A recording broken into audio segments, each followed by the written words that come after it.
So we're starting from chapter 6 because, as I mentioned earlier, 127 is a continuation of 126. Math 126 covered chapters 1 through 5, and so Math 127 here starts with 6.1. All right, so the first thing we need to do is actually define what an angle is. Okay, so if we have what's called a ray is a directed line segment. So you see here at the end, I have a solid dot. That's where my ray starts. And then I have an arrow indicating that this continues forever. Okay, so anytime you see this arrow here, that means this continues forever. So this is a directed line segment. This is the direction of the ray. This is where it starts. The places where the ray starts, we call the vertex. Okay, now what happens is if we have two rays that share the same vertex. So here's two rays, they share the same vertex. What we can do is measure the distance between the two rays, and we call that an angle. So the angle between these two rays. Okay, so we have to indicate on our picture in which direction we're measuring the angle. So the angle is this distance between the two rays, and to indicate which direction we're measuring, you see a little arrow, an arc here with a direction. So I'm starting at this ray and I'm measuring up to this ray. The ray where we start measuring is called our initial ray. And the ray where we end our measuring is called our terminal ray.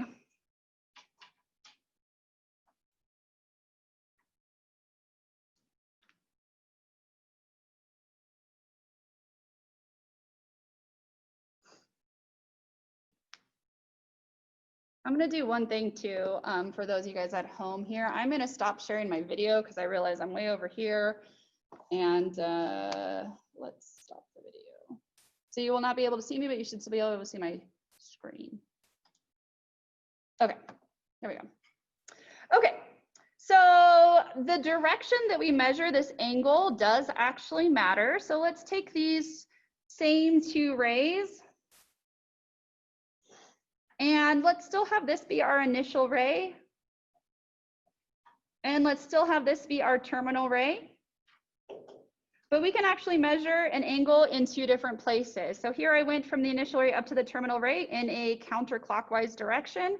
We could have also gone from the initial ray to the terminal ray in a clockwise direction. So given two rays, we can measure angles in different places, and this direction is going to be really important to us.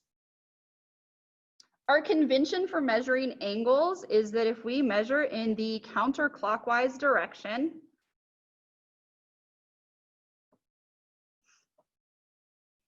that is going to be a positive angle. If we measure in the clockwise direction, that is going to be a negative angle. And these maybe seem backwards to you right now, but once we start putting angles in standard position, this will make more sense. All right, so this is going to be a little tough. I know we're all wearing masks, and we have some students at home and some students in class. But as a teacher, what I like to do is have student participation as much as possible because I think it makes the class more exciting for you. It also helps me gauge where you guys are at. Helps keep you awake, helps keep me awake, all of the things, okay? So lots of times during class, I'm just gonna ask you guys a question and all I want you to do is shout out the answer. You don't need to raise your hand to answer. These first two will be really easy. Everyone should get 100% here. So first angle, here's my initial ray, here's my terminal ray. I measured from this initial ray to this terminal ray in this direction. Is this angle positive or negative? Which one? Positive, all right, so let me put a little positive by that. You guys all get an A for today. Next one, I've measured from this initial ray over to this terminal ray in this direction, following my arrow, following my arrow here. This angle is what, positive or negative? Negative, all right, A plus. Okay, now what we like to do is have some abbreviations for these angles. We like to label angles with Greek letters.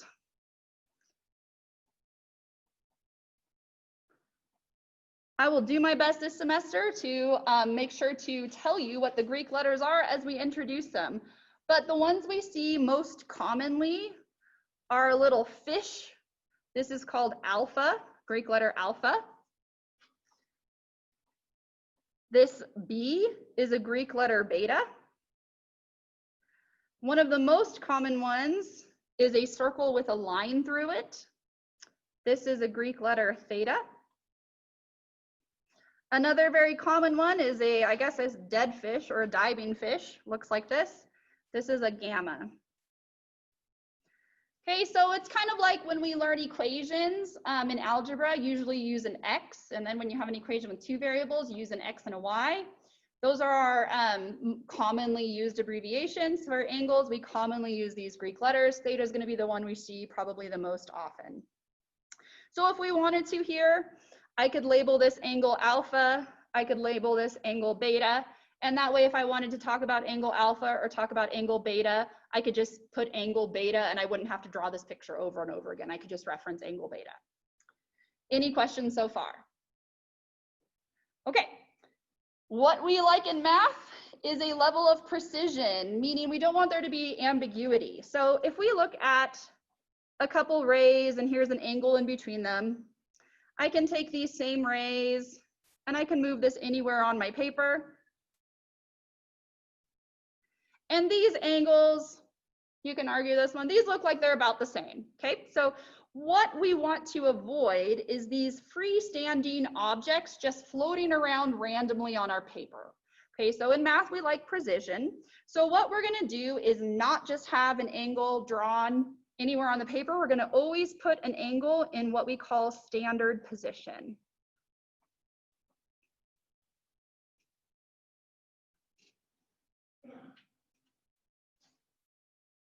Okay, so in standard position, this is very important for the next 3 chapters. Anytime you ever draw an angle, you're going to put it in standard position. What we're gonna do is we're gonna put the initial ray on the positive x-axis.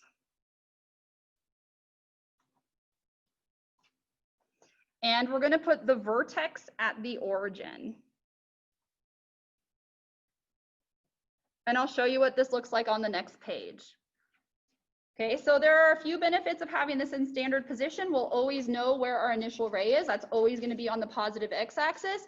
We'll always know that the vertex is at the origin. We'll always know that the other ray we see is the terminal ray.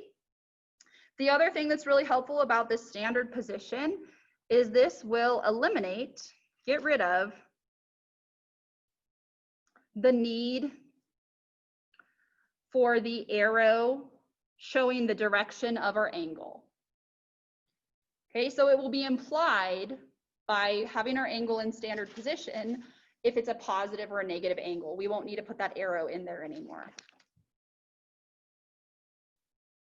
Okay, any questions on this page so far? Anyone need more time on this page? Okay, so what I'll do for you students in class is I'll try and ask you before I switch pages on my clipboard here, does anyone need more time? If you need more time, I can see all of you very clearly. All you have to do is put your hand up just a little bit. I'll see that and I'll leave it up for a few more seconds. I will also put my notes up on this table at the front of the class. If after class you want to snap some photos, you're welcome to do so. Remember, these notes are also posted on my math lab, so there's really no need to worry. If you miss something, you can always pull these up later. All right. Typically, I give my notes away too at the end of class. Like if anyone wants to take these home with you, you're welcome to. Otherwise, they just go in the recycle bin at my house. With COVID, I would just ask you to use caution. If you are at all concerned about taking paper that I've touched, please don't do so. But if you're comfortable with that and you would like to take this paper at the end of class, you are welcome to take them with you. I'm happy to give them away instead of give them to my recycle bin. Okay, so let's look at some angles in standard position now.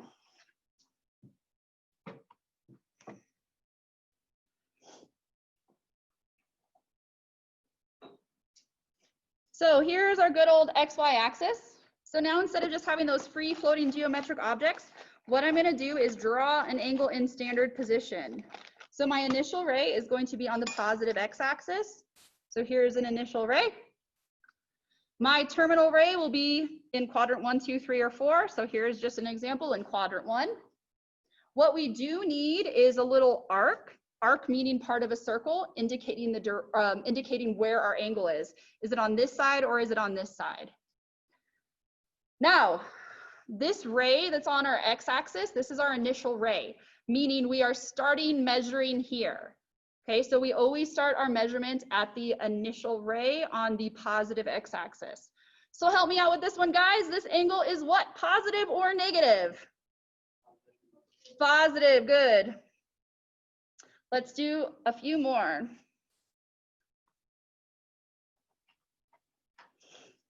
So let's have the same initial ray and the same terminal ray. And now I'm going to put my arc on the other side here.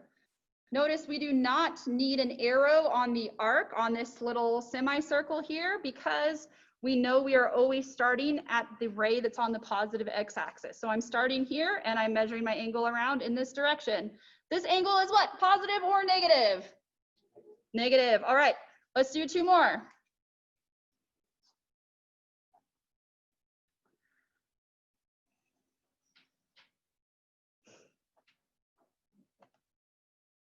Here's an initial ray on the positive x-axis. Here's a terminal ray in the second quadrant.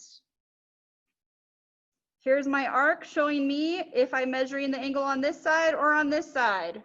Remember, my initial ray is always the ray on the positive x-axis. So I'm starting my measurement here and I'm going in this direction. This angle is what? Positive or negative? Shout it out. Positive. All right. We'll do 1 more.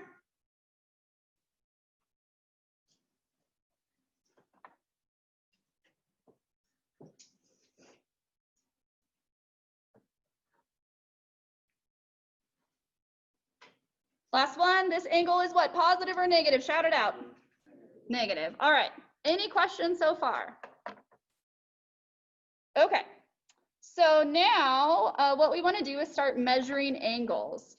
There are 2 units used to measure an angle.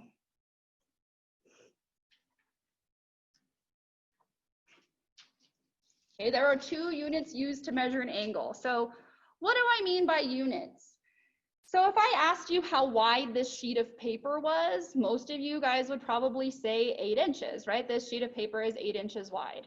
Inches is a unit. We could also say that this sheet of paper is certain number of centimeters wide, right? Conversions like 2.54 centimeters per inch, something along those lines. So we could measure this sheet of paper in inches, or we could measure this sheet of paper in centimeters. Those are the different units. Okay, so there's 2 units commonly used to measure an angle. Anybody know what the first one is? Shout it out.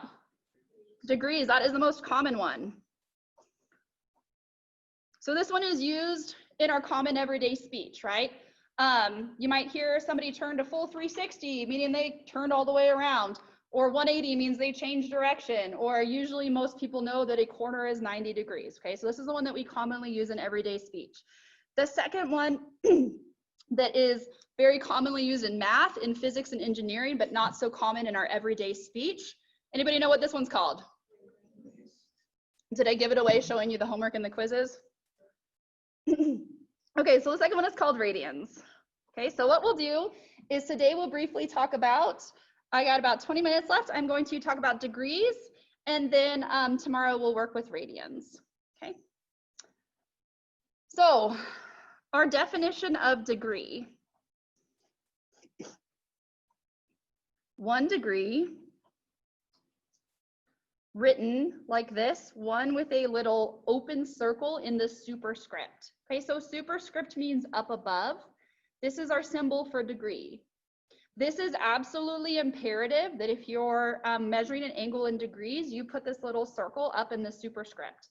If you do not put your degree symbol, then it's implied that you mean radians, and these are very, very different things.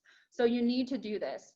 When you're on your homework, just pay attention. Sometimes your homework box will look like this, and the degree symbol will already be there for you on the outside, and so you could type in 45, and then the degrees is already there. Okay, so just make sure you pay attention on your homework to that. Okay, so 1 degree is defined as 1/360th of a full revolution.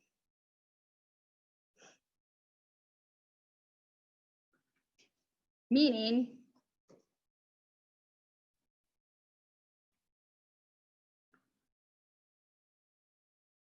there are 360 degrees in a full revolution.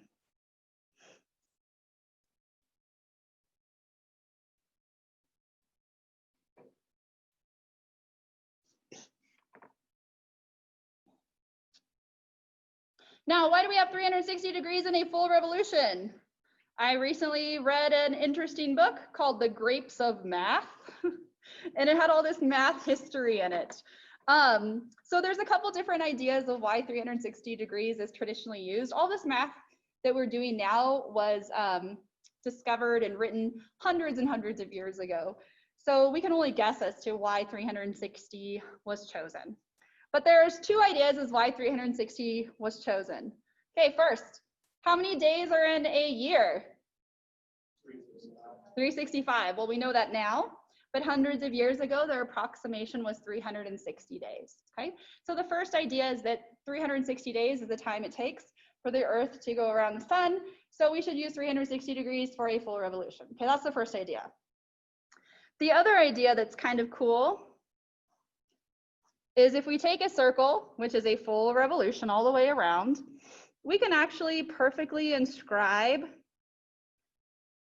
6 equilateral triangles. This is just free bonus math information. You don't have to know this for this class, but we can perfectly inscribe 6 equilateral triangles. So if we take these 6 equilateral triangles, what we would like, what would be beneficial to us is if this angle was easy to work with. Well, this angle happens to be 60 degrees, right? 60 times 6 is 360. And 60 happens to be the smallest number that is divisible by 2, 3, 4, 5, and 6. Okay, so there's another idea of why ancient mathematicians picked 360. All right, any questions so far? Anybody need more time on this page?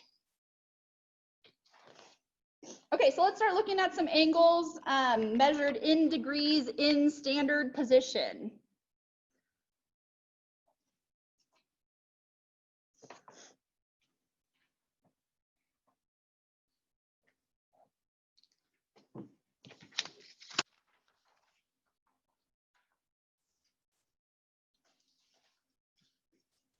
All right, so what we know that there are 360 degrees in a full revolution. So if we make an entire circle and go all the way around, that should be 360 degrees.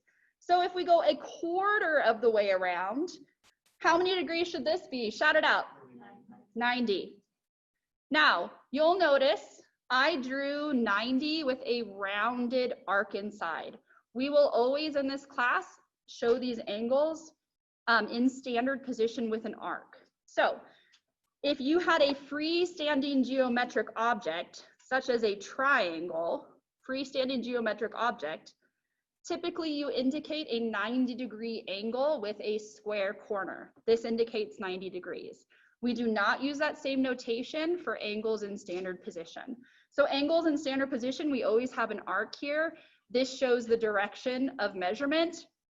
We would only use this square corner in freestanding geometric objects. Okay. So that's 90.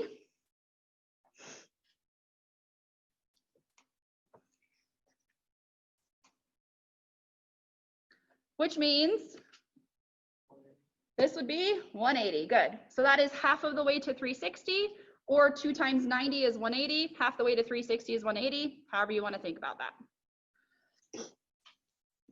We'll do a couple more here. And we'll do plenty of these in the next few lessons. So 3/4 of the way around would be 90 plus 90 plus 90, 270. All right. Let's do one that's a little bit trickier. Maybe not trickier.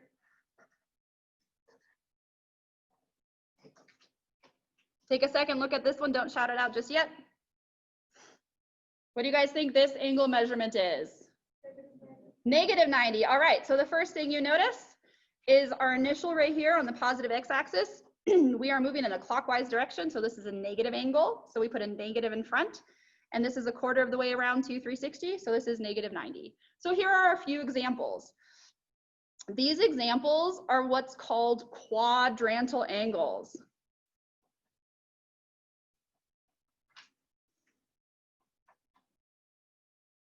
Quadrantal angles. Quad means how many?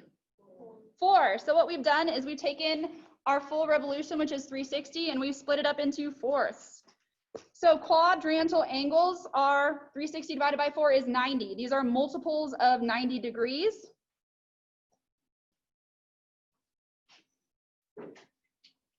Technically, for a quadrantal angle, we say that the terminal ray lies on the x, on the x or the y-axis. Okay, so the terminal ray lies on the x or the y-axis, and those just happen to also be multiples of 90. All right, so what I have left for you guys, I have one example that has 5 parts to it. We'll graph an angle in standard position, and we will do an approximate graph based on where our quadrantal angles are. And then next lecture here, we'll pick up with angles and radians. So I got one more example for you here. Any questions so far? Okay.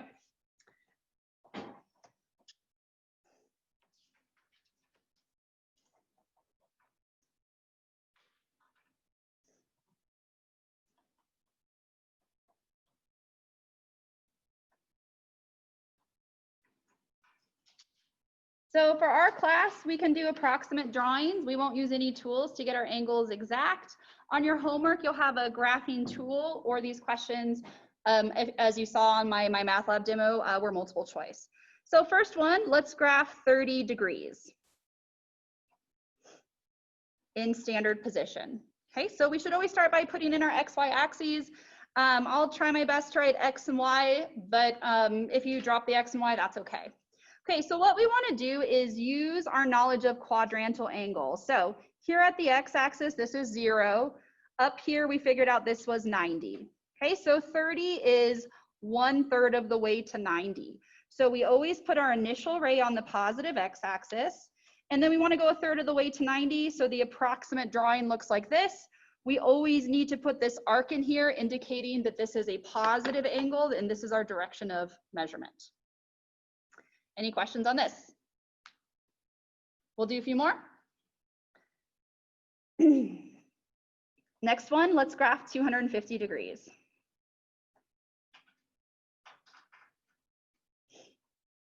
Okay, so again, what we want to do is use our knowledge of our quadrantal angles and put this in the right place.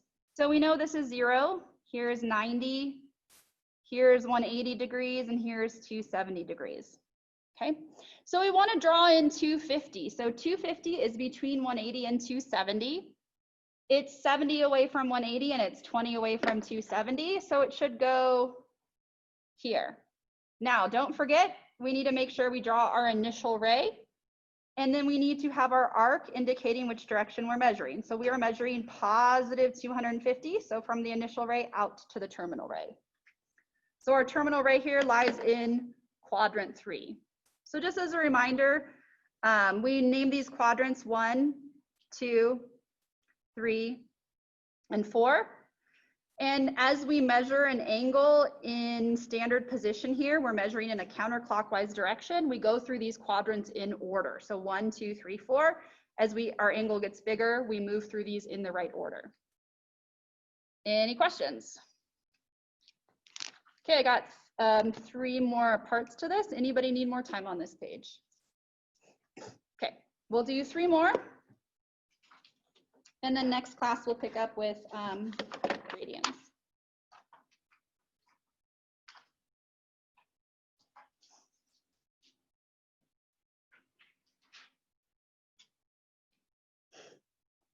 Okay, so next one, let's graph negative 110 degrees. Okay, so we'll start by drawing in our XY axes here. Then what we want to do is use our knowledge of quadrantal angles and figure out what quadrant this should go in and approximately where it should go. So we're measuring a negative angle. So we're going to be measuring in the clockwise direction. Our initial ray always goes on the positive x-axis. Okay, so we know in the negative direction, this is negative 90. This is negative 180. We could keep going negative 270, but we know 110 is going to be in between here. So negative 110 should be 20 degrees past negative 90. And so it should look about like this. We put in our arc indicating that this is a negative angle. Now you might be thinking, Adrienne, this looks a lot like your last drawing. Yes, it certainly does. If you pull up my last drawing, the terminal ray is in the same place. But having this arc here indicates the negative angle, and having an arc up here would indicate a positive angle. So those are very different things. So make sure you pay attention to that. Okay, let's do two more.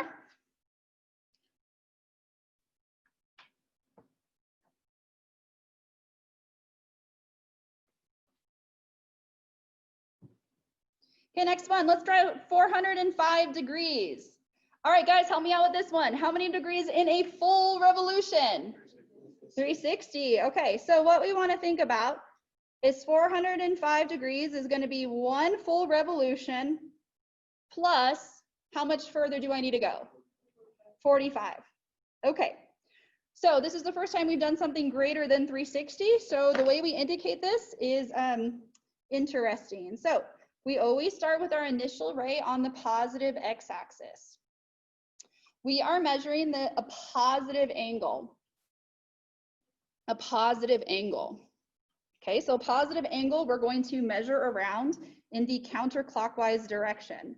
So we want to go one full revolution plus we want to go 45 more. So 45 is dead in the center of 0 and 90. This is a way we indicate that we have gone one full revolution plus 45 more. If we had an angle that made more than just one revolution, a really large angle, you'll see these spirals continue. So if we make two full revolutions, it would look something like this and maybe come back out to the terminal ray. Okay, so these little spirals indicate the number of revolutions that we've made. Any questions on that? Okay, I have one more for you. Let's just do negative 62.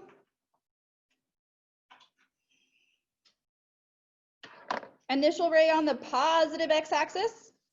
We are measuring a negative angle, so we are going in the clockwise direction. We know that this down here is negative 90, so we just want to put in an approximate drawing of where negative 62 would be. Put in our arc indicating that we're moving in the negative direction. Good to go. Any questions on this? Okay, the last thing I want to do is just put up, you do not need to write this all down. Remember, this is in my notes if you would like to reference this later. For our class, if we have a fraction of a degree, we will indicate that with a decimal. So we might talk about 35.2 degrees. There's another way of indicating a fraction of a decimal, and this is with minutes and seconds. So you do not need to write this down. We will not use minutes and seconds in this class, but I think it's really important that you see this. Because you might see this in your physics or in engineering class, and I at least want you to say like, oh yeah, Adrienne mentioned that this was a possibility. Okay, so in our class, if we have 50.1058 degrees, we're gonna leave it just like this. You might see it in other classes broken down into minutes and seconds.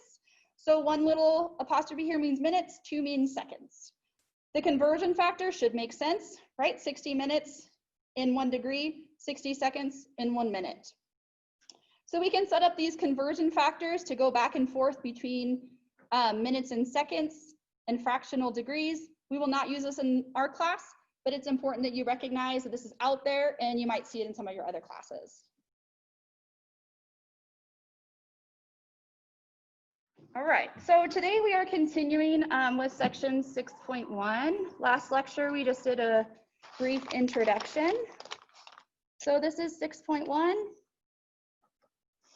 angles and their measures continued.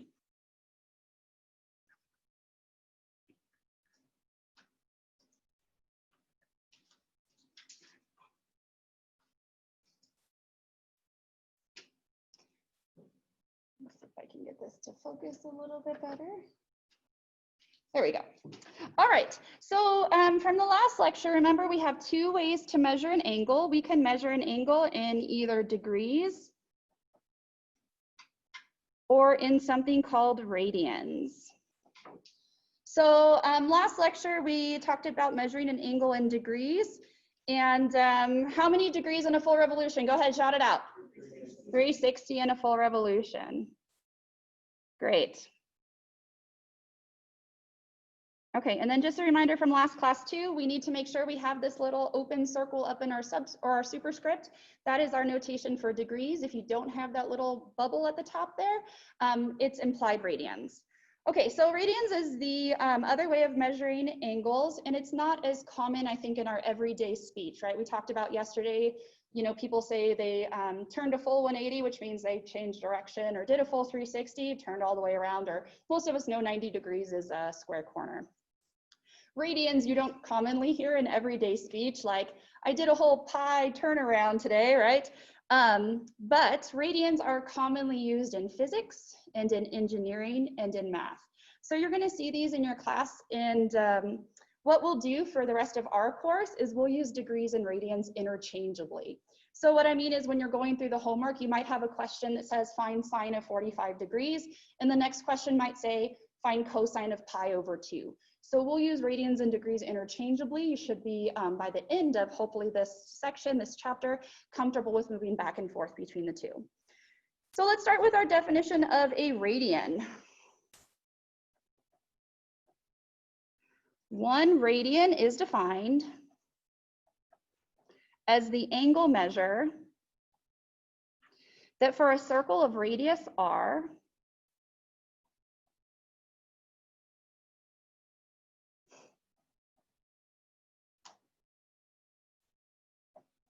subtends, that means cuts out, arc length r. Okay, so 1 radian is defined as an angle measure that for a circle of radius r subtends, which means cuts out, an arc length r. Now, you might think, what does that mean? How is this useful to me? So what our goal is to come up with some sort of an equation that relates radians and degrees. Like we know that there are 3 feet in 1 yard. We can convert between feet and yard knowing that conversion factor, setting up that equation. Or if we know how many centimeters are in 1 inch, we can convert back and forth. Okay, so that's our goal. And the way I like to teach is I like to try and not just give you the information, I like to show you where it comes from. I think that's really important at this level of math, especially for those of you that are moving up to higher math classes. So let's come up with the conversion factor ourselves. So we have a circle, so let's draw a picture. We have a circle, the radius r. 1 radian is defined as the angle measure. So let's draw an angle in here. This is called a central angle when the angle hits the center of the circle. So we have a central angle theta. So 1 radian is defined as this angle measure that cuts out, subtend means cuts out, arc length, arc is part of a circle, r. So we want this arc length here to have length r. So our goal is to figure out how does this relate to degrees. So what we can do is pick the easiest possible circle we can think of. So let's just look at one specific example of a really simple circle. Okay, so easiest circle I can think of. What do you guys think? Let's pick the easiest number possible for our radius. What should I let r equal? What's the easiest number to work with? 1. Yep, let's do it. So let's let this be 1. And here's our angle theta. What we want to do is figure out what this theta is, and it has to cut out a length of the circle, the arc that has length 1. Okay, so we're going to come up with this relation between radians and degrees ourselves. All right, so the one thing we do know about a circle, and you should know this from Math 126 or your previous classes, if we go all the way around the outside of the circle, that's called the circumference. What's our formula for circumference of a circle? Shout it out. Anybody? Starts with a 2. What's next? 2 pi r. Great, thank you. Okay, we are looking at this specific case where the radius is 1. Okay, so here, when the radius is 1, our circumference of this circle is 2 pi. Now, the way that this says, a radian is the angle measure that cuts out the arc length that's the same as the radius. So our question is, if we went all the way around cutting out lengths 1, how many radians do we need to achieve that? Okay, so it turns out we need 2 pi radians to go all the way around in order for this to match. We know that 1 full revolution around the circle is 360 degrees. You guys just told me at the beginning of class. And in terms of radians, we're going to need 2 pi radians to get all the way around based on this formula right here. Okay, so here's the important part. That means that 1 full revolution from yesterday we know is 360 degrees. And from using this equation right here, we know that we need 2 pi radians to go all the way around. Okay, so 360 degrees is equivalent to 2 pi radians. This is our conclusion. I'm putting this in a highlighted box. That means it's important. Okay, so even if you didn't follow this entire derivation, that's okay. What you need to take out of this is that there are 360 degrees in 2 pi radians. In other words, to do the conversion factor, we can go back and forth between 360 and 2 pi. Now, we don't have a mathematical symbol for radians. Sometimes you see the word radian written out. Sometimes you just see the word rad, or sometimes you won't see anything. So it's implied when we're working with degrees. If you don't see this word radians here, it's implied radians. Unless you have this little symbol, then it's degrees. Okay? So let's simplify this a little bit because we like working with smallest numbers we possibly can. We see both sides of this equation has a factor of 2. So if we divide both sides by a factor of 2, we get that 180 degrees is equal to pi radians. This is the conversion factor we more commonly use because the numbers are easier to work with. Any questions so far? All right. So let's take a look at our quadrantal angles and see what our quadrantal angles are in terms of radians. So remember from last lecture, quadrantal, that means the angles whose terminal ray lies on the x or the y axis. In other words, multiples of 90 degrees. So let's draw our xy axis here. Okay, so remember a couple things from yesterday. The first thing we saw is that if we move around in a counterclockwise direction, if I move in a counterclockwise direction, so starting at my initial right here, if I move this direction, I'm measuring what? A positive or a negative angle? Positive, good, okay. So let's write this out in degrees. This is 0 degrees. We know from yesterday, this is 90 degrees, 180 degrees, 270 degrees, and all the way around is 360. All right, so now let's write each of these quadrantal angles in terms of radians. So we figured out up here that all the way around a full revolution was 2 pi radians. So 360 degrees, this is equivalent to 2 pi radians. Now again, we don't have a symbol for radians. So if you don't write a symbol, it's implied radians. If you want to put an RAD next to it, you certainly can do that. But if you just write 2 pi, that's fine for our class. For any of your classes, it should be implied. All right. The next thing we know, dividing both of those in half, that means that 180 degrees is equal to pi radians. So now let's fill in the other quadrantal angles. So if 180 is 1 whole pi, if we go half of the way to 1 whole pi, that gives us 1/2 pi or pi over 2. Okay, so the way we write these angles in radians is always as a fraction with the pi inside the numerator. So we would always write this as pi over 2 radians, not as 1/2 pi. Okay, so that's our convention for these angles. All right, so now let's take a look. So 90 degrees is equivalent to pi over 2. So that means every time we go 90, we should be able to count by pi's over 2's. So here's 1 pi over 2. This is 2 pi over 2, which is just 1 whole pi, which means that 270 is 3 pi over 2. And all the way around to 360 is 4 pi over 2, which of course reduces to 2 pi. So again, look at the way that I've written this. I've written this as 3 pi over 2. We always write it in this form, not as 3/2 pi, okay? That's really important. As you're entering these answers on your homework system on my math lab, there are a couple shortcuts. You see a toolbox that pops up that has like a pi button and a fraction button. If you want to do it a little bit quicker on your keyboard, you can type pi for pi and it'll pop up with the pi symbol. And then if you want to do a fraction, you can hit the slash on your keyboard. So like if I wanted to do this without using the toolbox, I would hit 3, type pi, then hit slash, and then the 2. If you type it in like this, it's not gonna count it as correct because this is not the right form. Any questions so far? Any questions so far? All right. Okay, so now what we're gonna do is work on converting angles between radians and degrees. We'll do a few from degrees to radians, then we'll do a few from radians to degrees. We'll go in both directions. I'm gonna do them the long way for the next, what do I have, 7 or 8 examples. I'm gonna do these conversions the long way. By the end of this chapter, you probably will be able to do all these conversions in your head. For the purposes of quiz, tests, whatever, you don't have to show your work for these. I'm not gonna be able to collect it this semester. So if you want to do them the long way every time on your homework or on a quiz or a test, that's absolutely fine. If you can do them in your head, that's great too.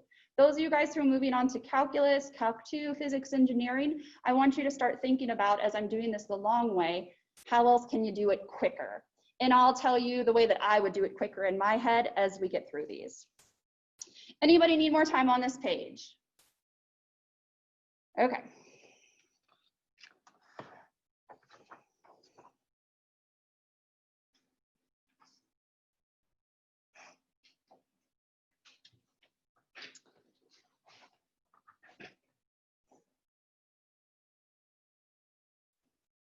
Oh, and as a reminder, you do have your 6.1 homework due tonight. You also have a 6.1 quiz due tonight.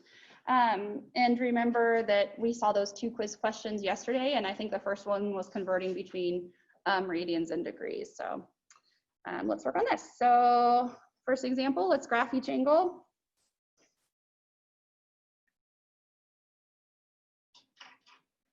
And convert to radians.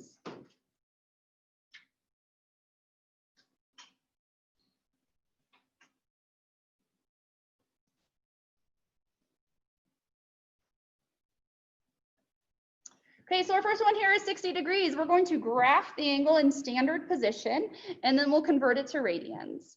Okay, so from last class, we learned how to graph an angle in standard position. Remember what we did is we had our initial ray on the positive x-axis, and then we want to graph 60 degrees. So we know that 180, there's a couple different ways of thinking about this. We know that 180 is our flat line here and 90 is our square corner. Okay, so the way that I would kind of think about this is 60, this goes into 180 evenly, right? 60 is 1/3 of the way to 180. So what I want to do is draw my angle 1/3 of the way to 180.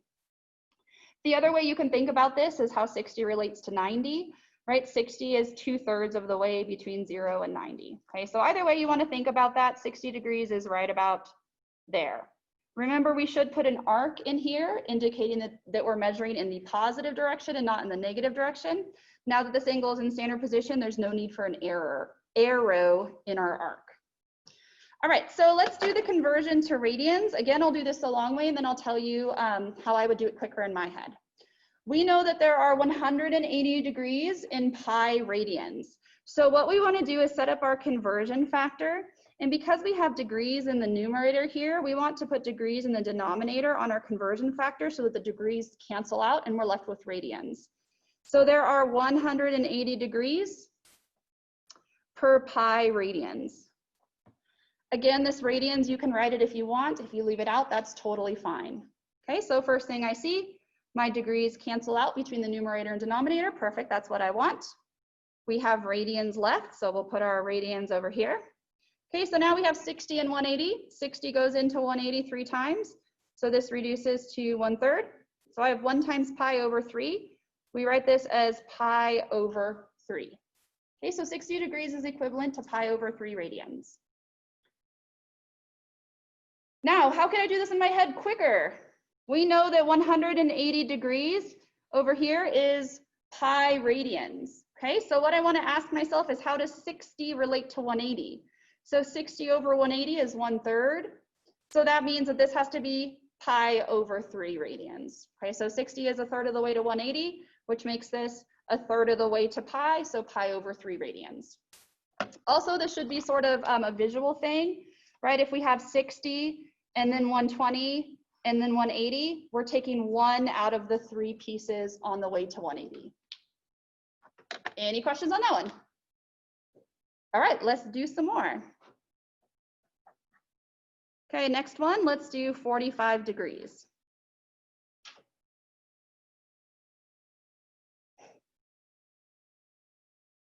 The first thing we'll do is graph it, and then we'll do the conversion to radians. Again, I'll do them the long way for you today, but I want you to start thinking about, what does this look like, and what should this be equivalent in radians?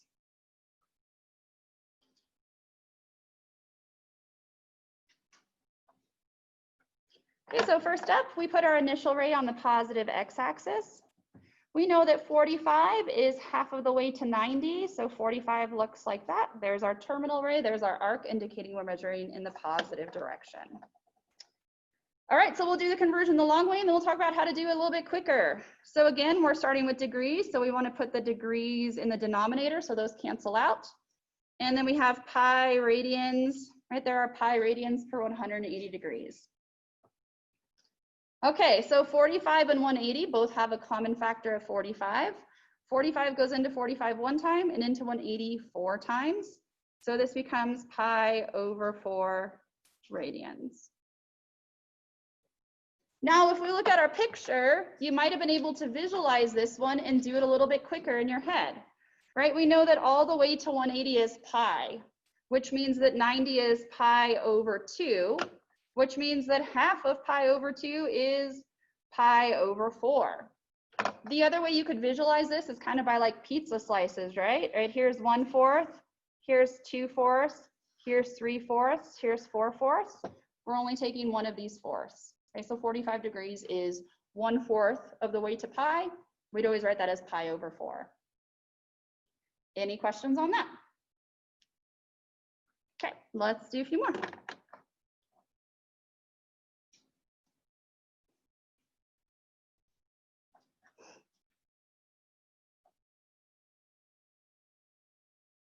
Okay, next one, negative 30 degrees. All right, before I draw anything or do this the long way with our conversion factors, I want you guys to think about this one. Okay, so let's just look at the 30 without the negative.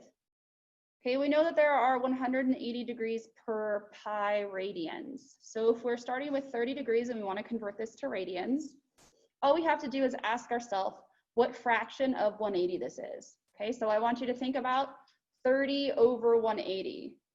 30 over 180 reduces to what? 1/6. Good. Okay, so we anticipate that our answer should be pi over 6. We have a negative that will just carry through, so our answer should be negative pi over 6. Let's do this the long way and just make sure that that all looks correct. So the first step was to graph the angle. We have a negative angle. So our initial ray goes on the positive x-axis, and we're moving in the clockwise direction. So we know that down here is negative 90, so negative 30 is going to be about 1/3 of the way there. So here's negative 30.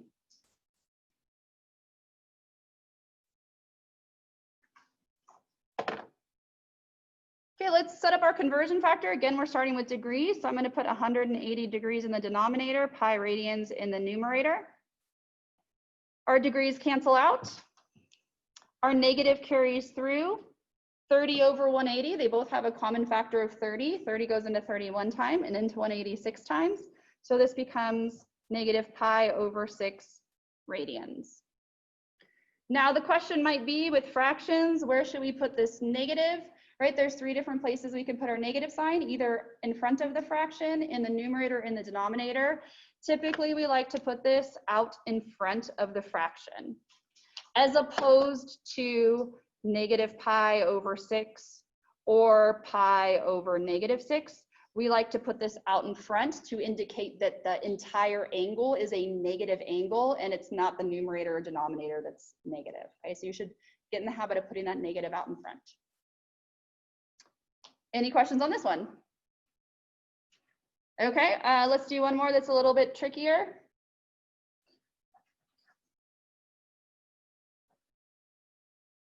How about 109 degrees?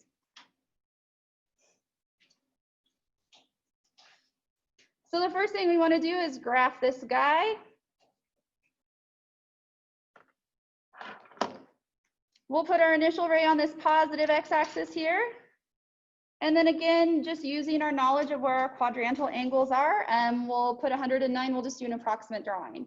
So we know that 90 is this y-axis and 180 is our negative x-axis. So we should be past 90 and way before 180. So there are 90 degrees in between here. We want to go 19 of them. So what you want to do is just put in the best picture you can here on your homework when you're graphing these. They're multiple choice, so you'll just pick the one that looks about right. So we want to go 19 degrees past 90. So maybe something like that. Now this one's a little bit trickier because the way we did the last few in our head was to think about the fraction of 109 over 180, right? We thought about 30 over 180, 45 over 180, 60 over 180, and asked ourselves what fraction of 180 that was. Well, 109 and 180 don't have any common factors. Okay, so unfortunately, we can't do this one in our head easily. So the long way will always work, so let's set this up. We know that there are pi radians per 180 degrees.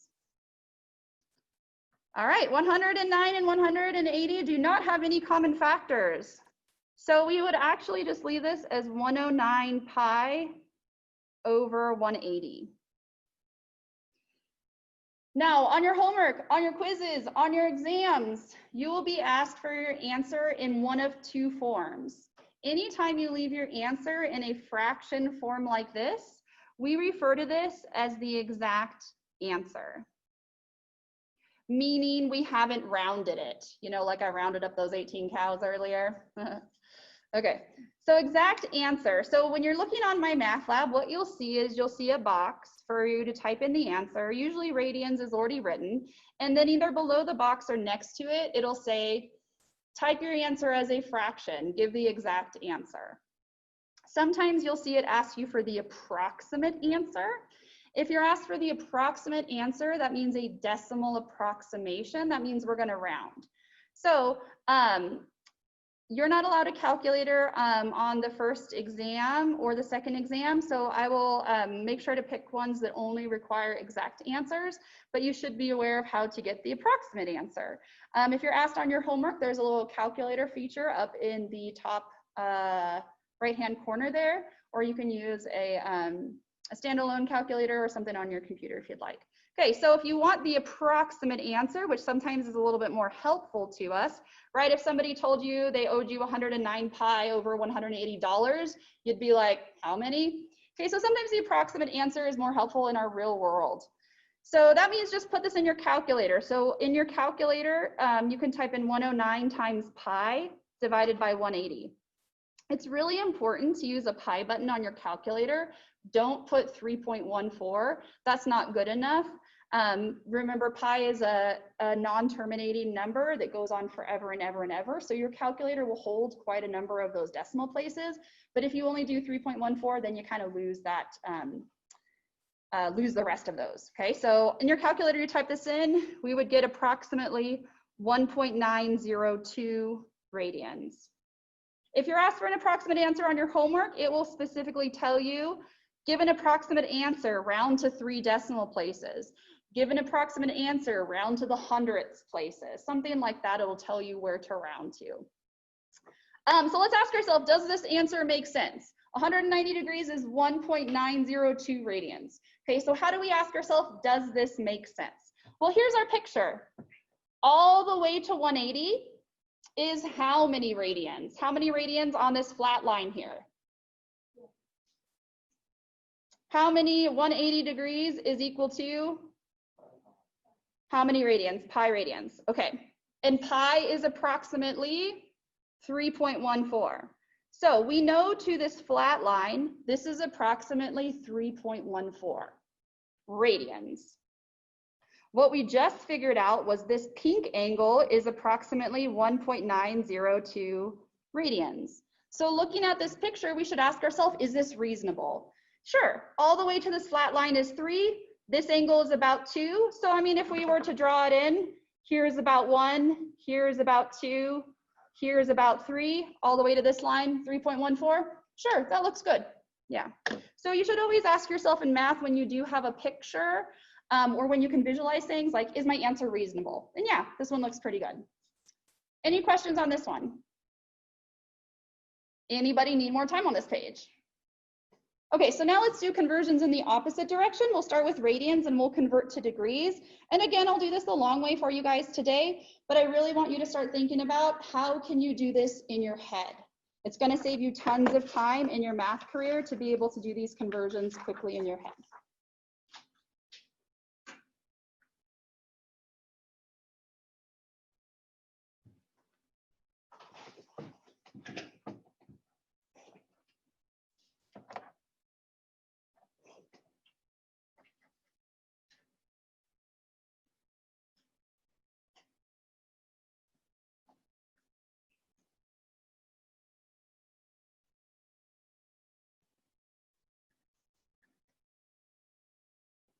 Okay, so graph each angle and convert to degrees. And our first one is -3 pi over 4.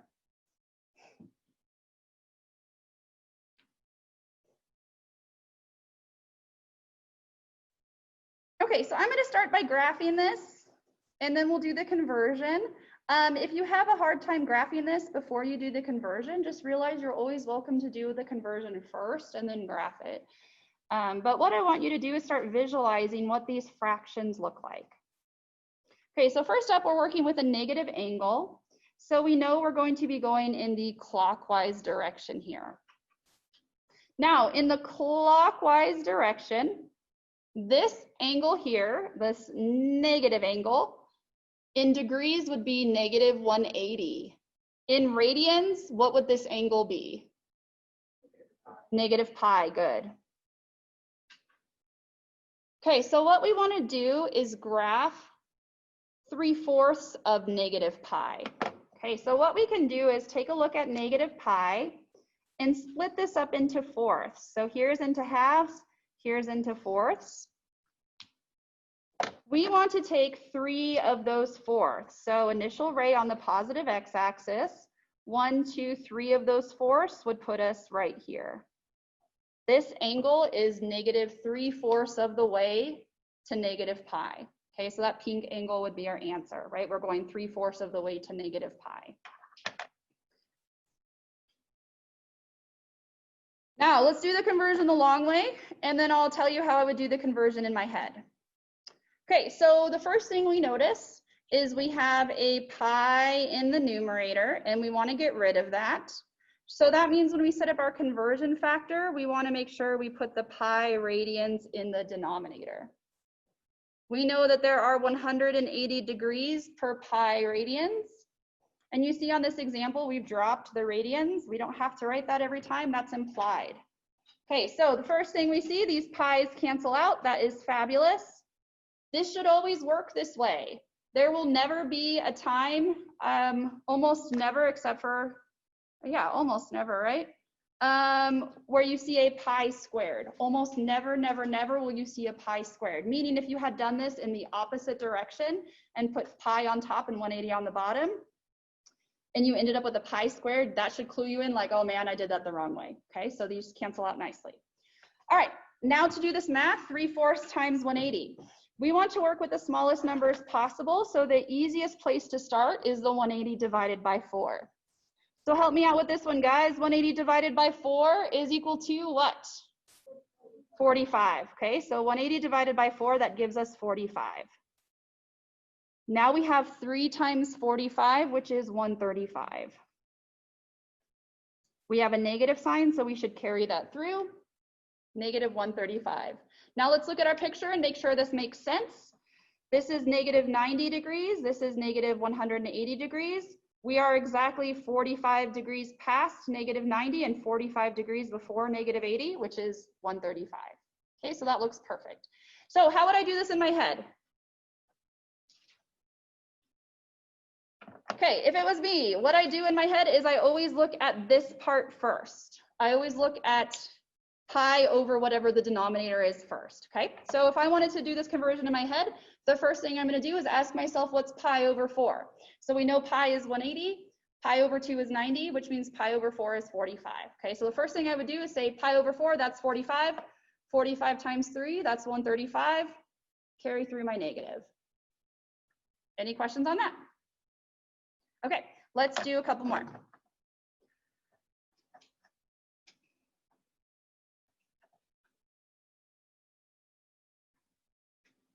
Next one, I have 3 pi over 2. Okay, so again, I'll do this the long way, but if you'd like to do this in your head, here's how you do it in your head. The first thing I would do is look at this fraction, this pi over 2.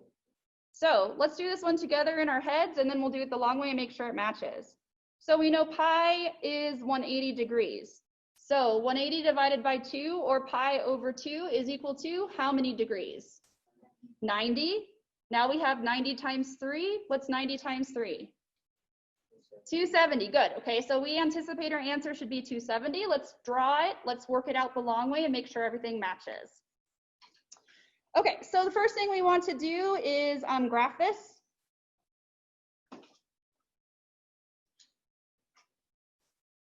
So we put our initial ray on the positive x-axis.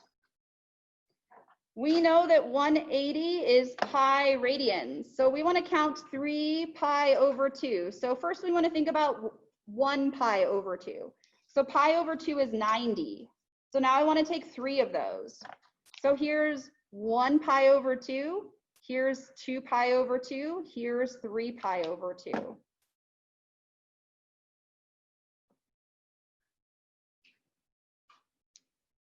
The other way you can think about this is we know a full revolution is 2 pi.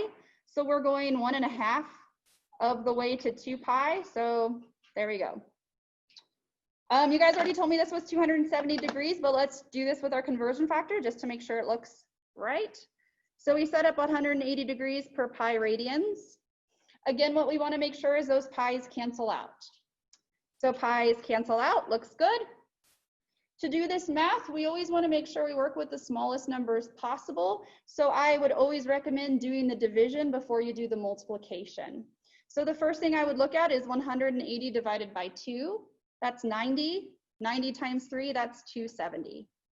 Okay, that's a lot easier than trying to do 3 times 180, which is going to be a really big number, and then doing the division. Any questions on that one?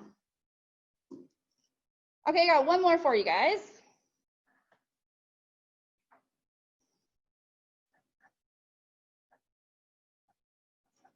How about 7 pi over 3? Okay, so again, we'll do this the long way, but I want you to start thinking about how you would do this in your head. If you want to do this in your head, the way I would start is by looking at the pi over 3. So we know pi is 180, so we'd start by asking ourselves 180 divided by 3 is what? So what's 180 divided by 3? Shout it out. 60, and now I have times 7. What's 60 times 7? 420, good. Okay, so we anticipate this being 420. Let's do it the long way and make sure that it looks right. So I'm going to multiply this by 180 degrees per pi radians. My pi's cancel out. Again, I think it's easier to do the division before you do the multiplication, right? Nobody wants to do 7 times 180. So let's do 180 divided by 3. That makes it easier. You guys told me that was 60 degrees. 60 times 7, 6 times 7 is 42, so 60 times 7 is 420 degrees. Now let's graph this. And I could have graphed first, but I got so excited about doing this conversion, I forgot about it. So remember from last class, this is more than a full revolution. So let's write out what this should be, 420 degrees. How many degrees in one full revolution? 360. Okay, so 420 is 360 plus how many more degrees? 60. Okay, so what I need to do is I need to go one full revolution plus 60 more. Okay, so we always put our initial ray on the positive x-axis. And we want to go 360 plus 60 more. So in the positive direction, I'm going to make one full revolution. So there's my 360 plus 60 more. And you do need this little spiral in there to indicate that this is 420 and not 360. So if you had just drawn it like this is just 60. This with the spiral indicates the 420. Now let's think about this in terms of radians, 7 pi over 3, and make sure that everything matches. So we'll do the same thing here. We'll break this up, and we want to do one full revolution plus some fraction of a revolution. So we want to think about 7/3. So 7/3 is 2 1/3. So this is 2 pi plus 1/3 pi. Right? 7/3 is 2 1/3. So here's our 2 pi, and here's 1/3 more. Okay, so if you wanted to have graphed this using the degree, or the angle in radians, what you want to do is think about how do you break this up in terms of the full revolution and the leftover fraction there, the remainder. Any questions on that? Okay, any questions on converting between radians and degrees? Now you'll notice that what pops up on your homework and what pops up over and over throughout the semester ends up being the same, same denominators, because the things that divide into 180 easily are the things we're going to use the most. So the things that you're going to see in your homework most commonly are denominators of 2, 3, 4, and 6. Those are the numbers that evenly go into 180 and give you an easy answer. So we know that pi over 2 is 90, pi over 3 is 60, pi over 4 is 45, and pi over 6 is 30. Those are the ones we're going to see multiples of the most frequently this semester. Any questions on doing these conversions? Okay, so the last part of section 6.1 is, believe it or not, radians actually make our life much easier in other places. So maybe you're thinking already like, oh, radians, these are way more complicated than degrees. Why do we even need these? So you'll use them a lot in engineering and physics and higher level maths. So what I want to do is show you two formulas today, where when we put the formula in radians, the formula becomes very, very simple and quite elegant, versus if we're in degrees, the formula is nasty. So there actually are a couple places where radians make our lives much easier. And some of these you won't see until much later on.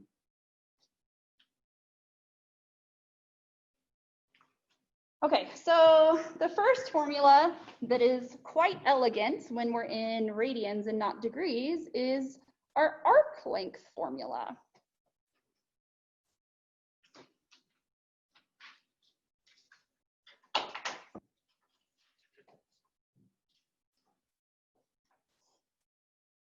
So if we have a circle, here's the center of our circle. I'll draw a radius r.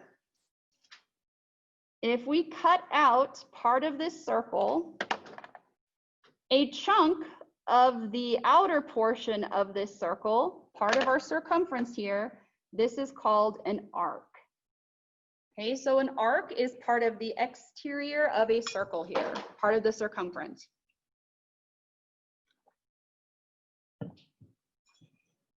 Okay, so again, what I like to do is I like to derive the formulas with you when I think they're instructive and you can see exactly where they come from. Especially in higher level maths, I think this is really important than me just telling you what the formula is. I want you to see where it comes from. We'll derive it together. Okay, so what we want to do is we want to come up with a formula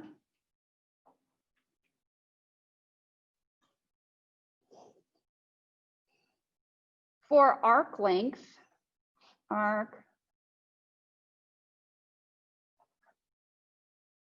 of a circle with radius r.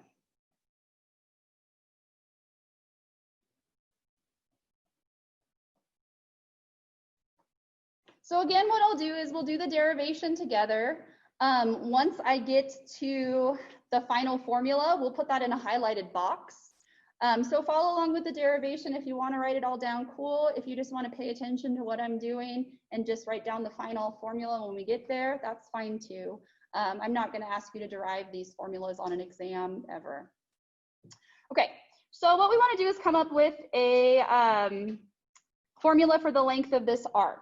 So again, what we're going to do is we're going to start with the total circumference of the circle.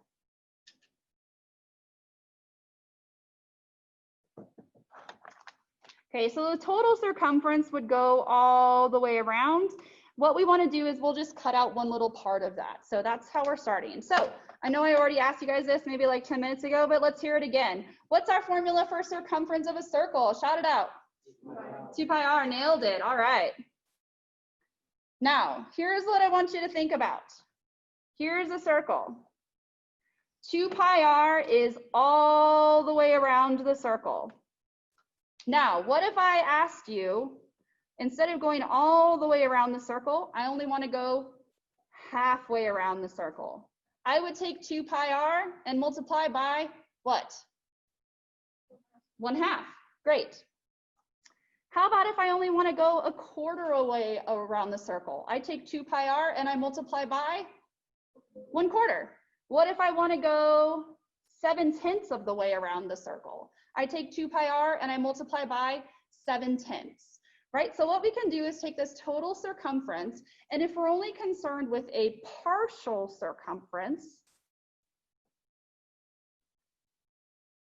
we would take this 2 pi r and we would multiply by the fraction of the circle we're concerned with. Right, so you guys told me if I want to go halfway around, I just multiply that by 1/2. If I want to go 1/4 way around, I multiply by 1/4. If I want to go 7/10, multiply by 7/10. Okay, when we take a partial circumference, instead of using this variable c, we call it s, and s is our variable for arc length. Now, maybe you're wondering, why didn't they use a for arc length? Because a usually stands for area. Okay, so S is going to stand for arc length. It's kind of one of those variables that doesn't quite make sense where it comes from, but we don't want things to be ambiguous, right? We don't want A to be arc length and also area. Okay, so S for arc length. Now, what we're going to do is come up with the fraction of the circle we're concerned with here, and I'm going to do this in radians.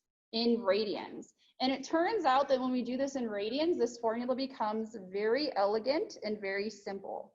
Okay. So what we want to do is find out what fraction of the circle this theta angle cuts out. So the first question is, in radians, how many total radians do we have in a full revolution? How many radians all the way around? How many radians in 360 degrees? 2 pi. Okay, so we know that there are 2 pi radians in a full revolution. So this arc is cut out by theta, and that fraction is theta out of the total 2 pi radians. Now, why do I keep saying this equation is going to be so elegant? Look at what happens.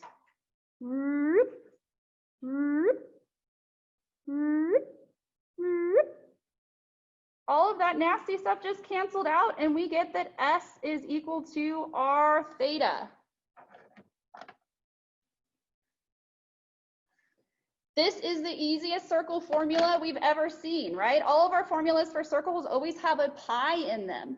But what happens is when we put this angle in terms of radians, these pi's cancel out, and we actually get a formula without pi, which means 1, we can do it in our head. We don't need a calculator.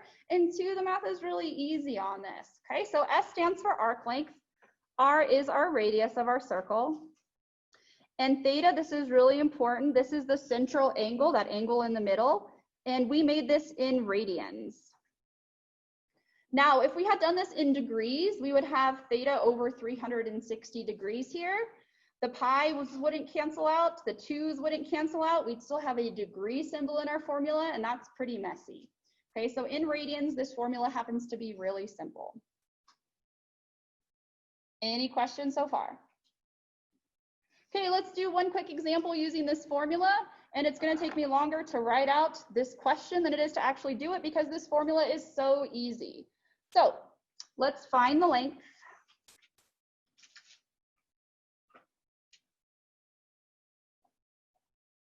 of the arc of a circle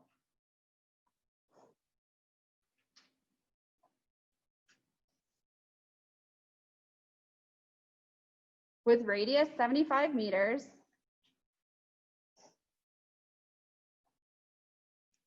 subtended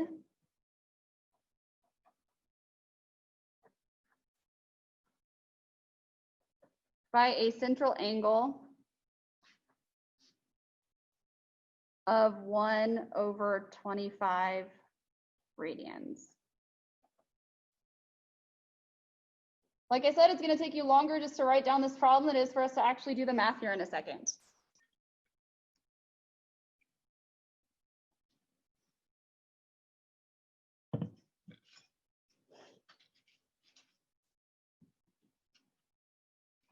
Okay, so the first thing we always want to do is draw a picture. So we have a circle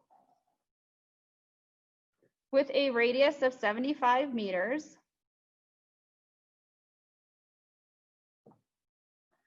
We have an arc that's subtended. This means cut out by a central angle of 1/25 radians. So let's draw our central angle here. This angle here is 1/25 radians. That's pretty small, right? We know that 3 is all the way to 180, so 1/25, that's pretty tiny. We want to know the length of the arc. We call that S. We're trying to figure out what this is. All right, so we have our formula is S is equal to R theta, where R is our radius and theta is our angle in radians. So this will take us about 10 seconds. Our radius here is 75 meters. Our angle theta in radians is 1/25. We don't need to write radians because by definition, our formula up here, our angle is in radians. Okay, so 75 divided by 25 is 3, and we have m for meters. So we just figured out that the arc length is 3 meters. Let's look at our picture and make sure that this sort of makes sense. This is 75. My drawing is not quite to scale. This angle should be pretty small here. So does it make sense that this is 3? Sure. I think if I had drawn this a little bit more effectively, it would have been maybe a smaller angle, something like that. Okay, so my drawings aren't quite to scale, but I'll do as good as I can. So 3 meters is the arc length. Any questions on that one? Any questions? Anybody need more time on this page? Okay. All right, so we have one more formula to go over in section 6.1, and that is area of a sector.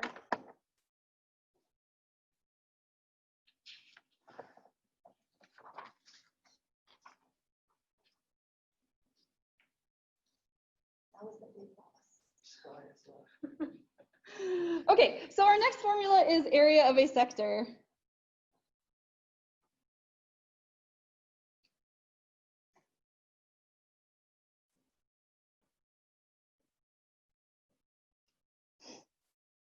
Okay, so again, what we do is we have a circle with a radius r, and we'll have some central angle theta. Now, what we did in the last page was find the length of the arc, which was the portion of the circumference. What we're going to do now is find a formula for the area of a sector. So this part, when we cut out part of the area, this is called a sector. So in a circle, If we look at just the portion of the circumference, this is called the arc. If we're actually looking at part of the area, this is called the sector. Okay, so last page we did length of the arc, now we're going to do area of sector. And the good news is our derivation looks exactly the same as it did on the last page. Okay, so what we're going to do is start with the total area of the circle. Okay, I haven't asked you guys this one yet. What's our formula for the total area of a circle? Pi r squared. Okay, so what we're going to do is exactly the same thing we did on the last page. If this is the total area and we only want to find half of the area, we multiply by 1/2. If this is the total area and we only want to find 1/3 of the area, we would multiply by 1/3. So what we're going to do is take the total area and multiply by the fraction of the circle we're concerned with.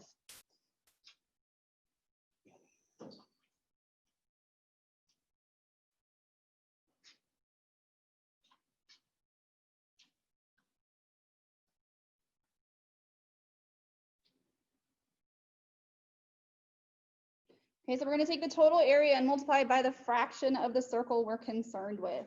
Okay, so here's our picture.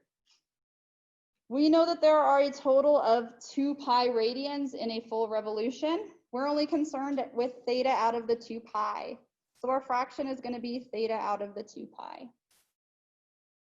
Now again, the benefit here is that these pi's cancel out when our when our angle is in radians as opposed to degrees. If we left this in degrees, we'd have theta over 360 degrees. This pi wouldn't cancel out. It's a little bit messier. Okay, so let's clean this up a little bit. We get that the area of a sector is, we have an r squared times a theta, and then an over 2. So I'm going to write this as 1/2 r squared theta. Where A is the area of the sector, we don't have a new variable for this. They use A for area. R is our radius. And by the way we derived this, theta is our angle in radians. Now, what if your angle was in degrees? If you want to use either of these formulas, you would need to convert to radians first. Or you can set up this formula yourself with theta out of 360 degrees if your angle's in degrees. Any questions on how I came up with this formula? Okay, we'll do one quick example using this formula, and then that'll be the end of section 6.1.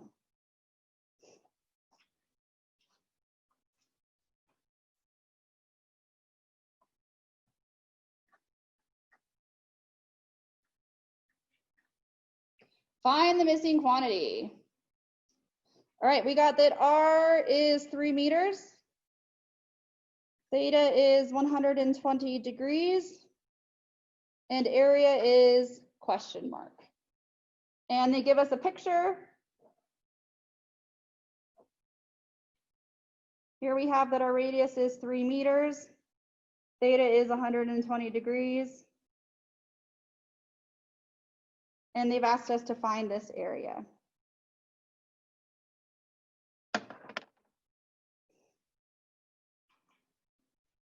All right, so we're going to use our area of sector formula. Area is 1/2 r squared theta. And here what I want to do, this angle is in degrees. This formula was based on radians. So what we'll do is a quick conversion to radians. I'm going to do this in my head. So what we want to do is think about what fraction of 180 120 is. Okay, so the way I like to think about this is the angles we're going to see over and over and over again are multiples of 30, 45, 60, and 90. Okay, these are the ones we're going to see over and over and over again this semester. So the two ways to think about this are just setting up 120 over 180 and ask yourself what fraction that is. So 120 over 180, you would reduce this. 60 goes into 120 and into 180, so 60 goes into 120 2 times, and 60 goes into 180 3 times, so that's going to be 2/3. The other way of thinking about this is by recognizing that this is a multiple of one of these angles we're going to see over and over again. So this is 2 times 60. 60 out of 180 is 1/3. So this is going to be 2/3. Okay, so however you want to do this conversion, if you want to write out the conversion factor every time, that's fine too. We get that this is 2 pi over 3 radians. And if we look at our picture, that makes sense, right? If this is 180, this is 2/3 of the way to 180. So that looks good. Okay, so now we just plug and chug, put everything into our formula. We have 1/2 r squared theta. So r was 3 meters. Theta was 2 pi over 3. Simplify this out. Okay, the first thing I see is I have a 2 in the numerator and a 2 in the denominator. Those are going to cancel out. That's handy. Next up, I have a 3 meters squared. That becomes 9 meters squared, right? We have to square both of these things. And then I have a times a pi, and then I have an over a 3. So let's just keep simplifying. Our units should always go at the very end. So let's put this meter squared on the end. Next up, I have 9 divided by 3. So that's 3, and I have a pi. So our answer is 3 pi meters squared. Again, this is the exact answer. If you're asked for a decimal approximation, you would put 3 pi into your calculator and you get approximately 9.425 meters squared. If you want to ask yourself, does this make sense? You can use total area formula, pi r squared, and figure out what the total area is, and then take a look at what fraction you're looking at here and make sure that it looks about right.